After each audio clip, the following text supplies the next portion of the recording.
Man kann das in den Statements dieser Irren lesen. Radikale Umweltschützer, fanatische Malthusianer, Ökofreaks, wie auch immer man sie nennen möchte. Dies ist eine Ideologie des Genozids, welche ausführlich dokumentiert werden kann.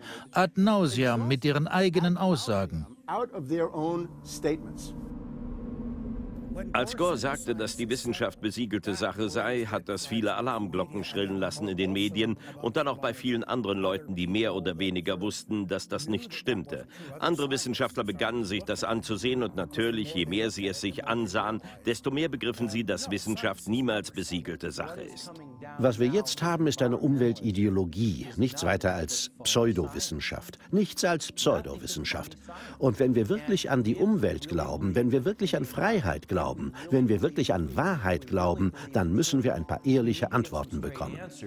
Now the Kyoto Agreement, of course, was reached in the city of Kyoto. Das Kyoto-Abkommen wurde in der Stadt Kyoto getroffen. Mehrere interessante Dinge ergaben sich daraus. Die erste Sache war, dass zwar alle Länder an Kyoto teilhaben mussten, aber nicht alle mussten auch etwas unternehmen. Nur von den entwickelten Nationen wurde gefordert, dass sie ihren CO2-Ausstoß verringern. Die Entwicklungsländer waren davon ausgenommen. Zu dem Zeitpunkt war China ein Entwicklungsland und man könnte argumentieren, dass es in manchen Bereichen immer noch eines ist. Also wurde nicht von China verlangt, dass es irgendwelche der Ziele unter Kyoto erreicht, genauso wenig von Indien. Die USA hielten bekanntermaßen dagegen. Interessanterweise stimmte der US-Senat 95:0 gegen das Kyoto-Protokoll, das, obwohl Al Gore der Vizepräsident zu der Zeit gewesen war. Gut für ihn, dass er keine entscheidende Stimme abgeben musste. Es war also 95:0 dagegen, weil der Senat dachte, nein, das ist eine sozialistische Umverteilung von Reichtum. Das wird Jobs in der Wirtschaft kosten. Also lehnte man es komplett ab.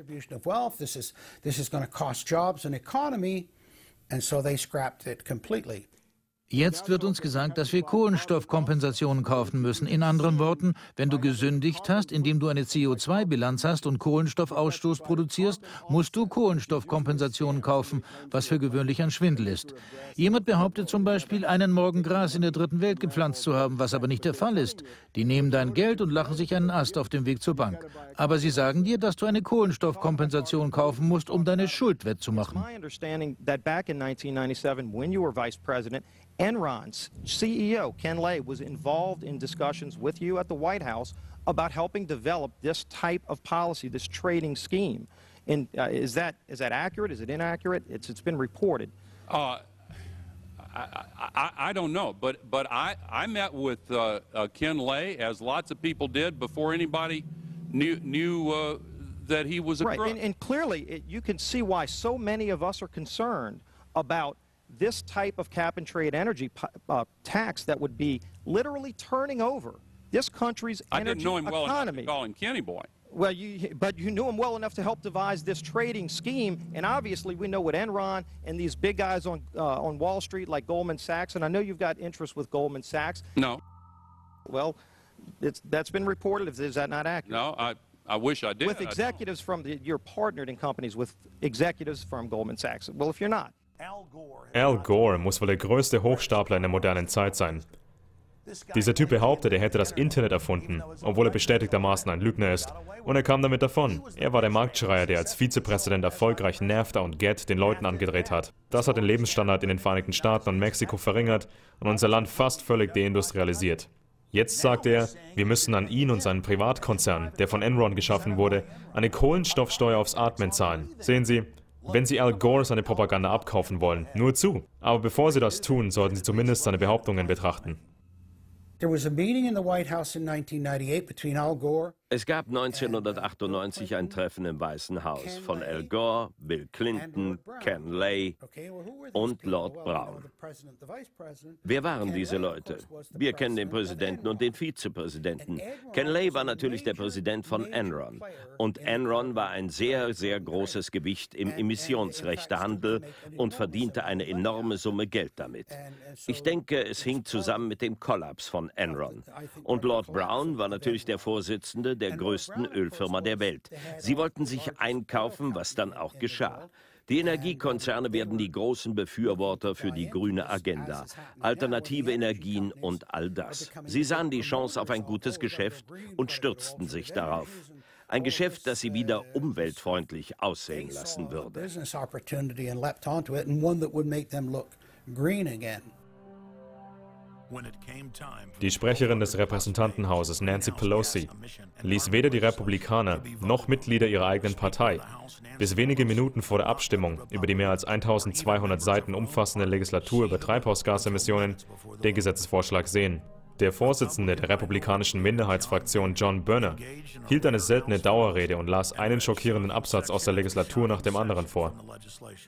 Now, I really hate to do this, but when you file a 300-page amendment at 3:09 a.m., the American people have a right to know what's in this bill and have a right to know what we're voting on.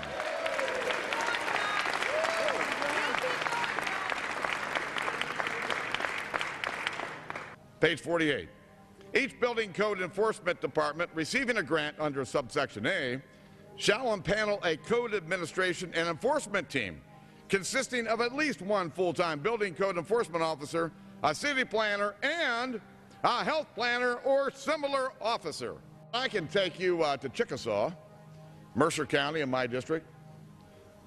They don't have one full-time person that works for the village, all right, not one. Look at the mandate on every city, village in America right here in this bill. So that we're not only going to tell you what the codes are going to be, but we're going to tell you how many people you need to hire to enforce this. Page 41, determine any geographic area within the contiguous United States that lacks a federal power marketing agency. Because, you know, we can't move power around the country without a federal power marketing agency. We do it today, but now we have to have a new government agency to do this. All California housing standards are now going to be imposed on every American community. You don't have the right to have your own building standards in your community or in your state. Hell no, the federal government's going to tell you what they are. Es wurde sehr schnell deutlich, warum Pelosi und die Führungsriege der Demokraten alles daran gesetzt hatten, den Inhalt des Gesetzesvorschlags vor der Abstimmung unter Verschluss zu halten. Now, because of this underlying bill, the federal government will virtually have control over every aspect of lives for the American people. It is time to stand up and say, we get to choose. We choose liberty or we choose tyranny. It's one of the two. The underlying bill represents the tyranny and the intervention of the federal government. It's our choice. What will we choose today? Will we choose liberty or will we choose tyranny? And I know that we'll be facing the single moms that heard from last summer. They can't afford the gasoline bill. They can't afford the propane. You didn't do a great thing. You hurt some really decent families struggling, trying to make it, and this is going to be their death knell. It breaks my heart. I yield back. Es handelt sich natürlich um eine Kohlenstoffsteuer auf wirtschaftliche Unternehmungen. Landwirtschaft, industrielle Produktion, echte Produktion hier in den Vereinigten Staaten. Es würde sogar die kümmerlichen Reste der Industriewirtschaft lahmlegen, die wir immer noch haben, nach dem Kollaps der Detroiter Autofirmen und deren verbandelten Lieferanten und so weiter. Jeder Haushalt und jedes Unternehmen in den Vereinigten Staaten würde durch die Bundesregierung reguliert und kontrolliert werden. Vorgeschriebene Inspektionen von Haushalten würden von Bundesinspektoren durchgeführt werden und das alles auf Kosten des Haushaltes. In New York, they're called the Environmental Police. On this day, a surprise visit to a market in Brooklyn's Chinatown. Und für jeden Tag, an dem man nicht den Vorschriften nachkommt, drohen einem riesige Geldstrafen. Go to page 235. The Secretary may set and collect reasonable inspection fees to cover the cost of inspections required. So number one, they can come in, the federal government can come in, inspect your house, and send you the bill. And if they find that you're out of compliance with this new federal code, the Secretary shall assess a civil penalty for violations of this section. And then further, going to page 236, each day of unlawful occupancy shall be considered a separate violation. We're setting up a global warming Gestapo that can literally come in, and now this new term, unlawful occupancy. So now living in your home is considered unlawful under this bill. This is ludicrous. Am schlimmsten ist, dass Kohlenstoffbeamten in mehr als 35 Bundesbehörden unbegrenzte diktatorische Macht verliehen wird, um alle möglichen Arten von Kohlenstoff und Kohlenstoffemissionen zu besteuern. Die grüne Kommissarpolizei prahlt offen damit, dass sie die Macht haben wird, die neuen Edikte je nach Fall selektiv umzusetzen.